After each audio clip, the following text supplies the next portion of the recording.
হ্যাঁ, এটা ভুলে গেলে চলবে না যে ভগবান চালাচ্ছে না বা ভগবান এর মধ্যে অংশীদার নেই। ভগবানের জন্যই আমাদের সমস্ত কাজকর্ম করতে হচ্ছে। আজকে ভগবান আছেন বলেই আপনি জীবিত আছেন।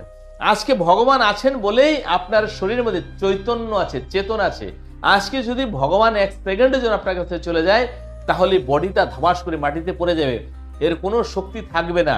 এটা কোন শক্তির বলে দাঁড়িয়েছে, কোন শক্তির বলে আপনি কথা বলছেন, শুনছেন, আমি কথা বলছি, সেটাই হচ্ছে ভগবান। অর্থাৎ ভগবান দূরে কোথাও নেই, ভগবান সর্ব জায়গায় ব্যপ্ত হয়ে আছে। উনি আপনার ভিতরেও আছে, আপনার বাইরেও আছে। উনি প্রতিনিয়ত আপনাকে বায়ু যোগাচ্ছে, প্রাণবায়ু যোগাচ্ছে। এই প্রাণবায়ুর মাধ্যমে আপনাকে জীবিত রেখেছে এবং আপনার অন্তঃস্থলেও ঈশ্বর আছেন।